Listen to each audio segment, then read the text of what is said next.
I know you missed me. I missed you too. So I'm here to record our Skin and Cancer Lab so that you have at least something to take notes and take a look at. I will also post a PowerPoint that goes along with it so you have some solid visuals too. Wearing gloves because it's time of coronavirus or COVID-19 virus, and we're being safe, holding markers. Okay, so the first thing is the functions of skin. So when we think about regulating body temperature, what I want you to think about is how do we regulate body temperature? So if you were all sitting out there, I'd go, okay, how do we regulate body temperature? And the one person would usually answer the question, and it would be sweating, right? Because we cool ourselves with sweating. The other way we regulate body temperature is we bring, like let's say you're working out and you produce heat because your muscles are producing heat. So you bring that heat to the surface of your skin. So your face is red, your arms might be red, and you dissipate heat in the air, and that helps to regulate our temperature as well. Second skin function is protection. So my question would be to you all, protection from what? People usually say getting sunburned. Okay, so UV rays would be one thing that we're going to protect ourselves from. What else? How about from bacteria and viruses? So our skin is a barrier. So viruses and bacteria are hampered by not only the skin, but oil in our skin. The bacteria actually sort of falls in the oil and drowns, like, okay. We also protect ourselves from abrasion, so getting cut. If we get cut on the outside, our skin heals really quickly too. All right, sensation. My other question I usually ask when I'm doing this lecture is, how do you know what you're doing out there as you're taking notes? And how do you know what the chair feels like? Because we have sensation. And we can feel a variety of things like heat, cold, pressure, pain. We can even fine-tune it to smooth, hard, pokey, all those different kinds of sensations that our skin allows us to feel. Excretion. So what do we excrete? So when we think about it, if somebody eats a lot of garlic, they don't even have to open their mouth because they will actually exude garlic through their skin because it's considered a toxin in a way.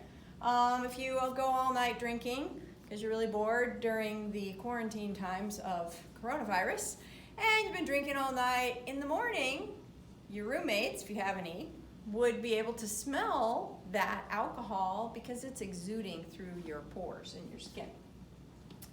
The last one is synthesis of vitamin D. So when we think about synthesis of vitamin D, whenever I ask people, where does vitamin D come from? Everybody always says the sun. It's more complicated than that because really we get it from our food.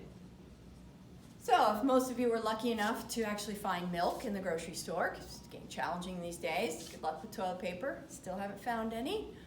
On the milk carton label it'll say fortified with vitamin D because we put vitamin D in our food. Now, the whole sunlight thing plus UV rays, because the sun's rays have to actually come through our skin and help break down the vitamin D. So it's all a very complicated system, and so we need both of those things. So those are all the functions of the skin. Okay, I know you all missed my handwriting too. So here are the parts of the skin. First layer is the epidermis. So I have my handy dandy plastic model here. The epidermis is this top outer layer, and it's really the waxy protective layer. It keeps us from drying out. It's the part that we cut and it doesn't hurt if we abrade it a little bit. It's a part that we hope that UV rays will bounce off as well. Then we have the second layer, which is the dermis. And the dermis goes from here to about here.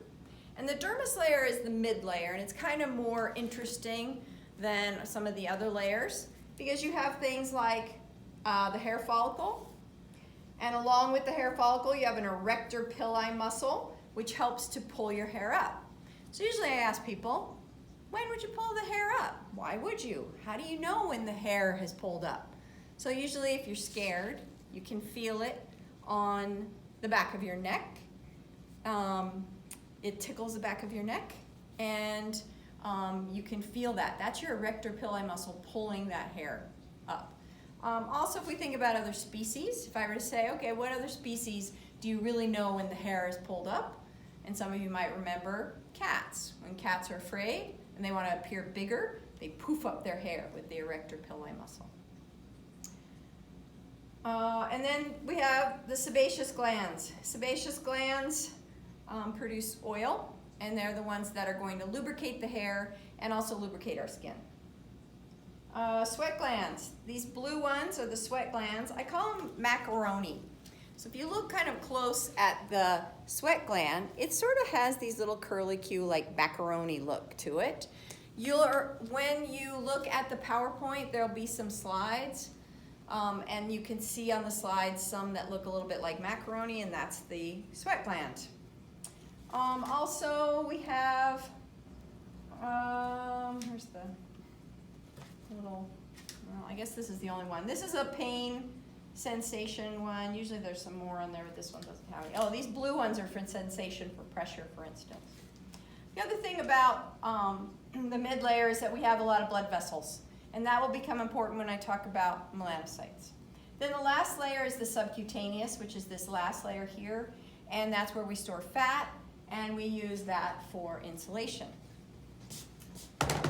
Now the other part I didn't talk about, so we had hair follicle, erector pili, sebaceous gland, sweat gland. The other thing that dermis produces is nails and teeth.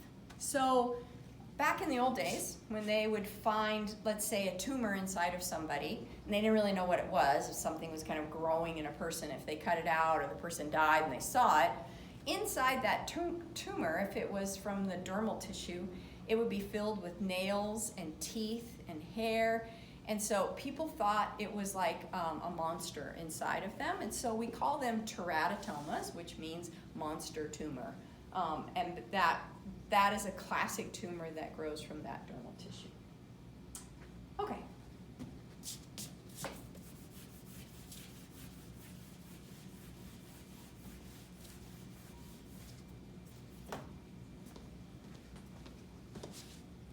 So very much like when I'm teaching. All right, the other part that's important about skin is the understanding of cancer. So we have melanocytes. Melanocytes are cells that produce melanin. And melanin is a brown pigment. Now what's cool is that we all have the same number of melanocytes in our cells. It's just the amount of melanin that's different from one person to the other. So if you're very, very light-skinned, let's say you're from Norway, you're not producing much melanin at all because you're in the northern area, you don't have much UV rays, and so people tend to be very light-skinned. If you come closer to the equator, UV rays are pounding all the time, so your body produces much more melanin than somebody from Norway, for instance. So with melanocytes, my notes, I can make sure I get lost. They are stimulated by UV rays. So that's how we get tan, that's how we get darker, because UV rays are telling us to protect, or sorry, the UV rays are telling our melanocytes, all right, well, you're being bombarded, and our melanocytes then begin producing melanin to protect us. We have places where we have more melanocytes than others.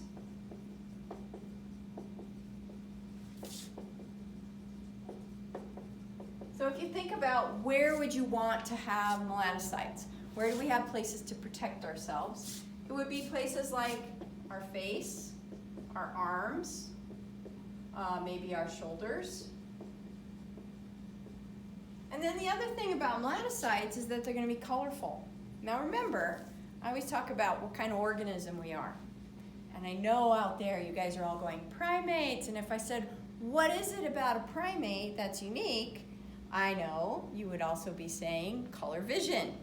So color vision is important for primates. And so where we have more melanocytes producing melanin would be places in our face. So often I ask people like, okay, you're on a date with somebody and you're getting to know that person. Where would you have more melanocytes than others? So sometimes people say noses, which frankly I never stare at someone's nose normally when I'm on a first date. Usually I look at their eyes. Okay, so the eyes, in particular the iris of the eyes, have a lot more melanin. Hair, right, our different color hair, that's where we're producing different kinds of melanin. If you have red hair, for instance, it's a combination of iron plus melanin that gives you that red color. Lips, because if you think about our lips, they're a different color as well. Now, if you were all out there and you were all naked, we would notice some other things about you that are different color. So we would notice that nipples, labia, penis are all a slightly different color. So if we think about primates again, right? If we were a very long time ago primate running around, we would want to know, is that our best primate that we want to mate with? And so all of those things we key in on and we look for. And so those are areas where we have more melanocytes producing melanin. The other thing you have are accumulations of melanin. And those are things like freckles and moles and birthmarks, where you have this very intense combination or accumulation of melanin. When you get older, you also get dark spots. We call them like age spots or liver spots. I don't really like that name, so I like to call them older freckles because they sound much nicer that way. Okay, now one of the other aspects of melanocytes is that if you stimulate them too much, you can get cancer.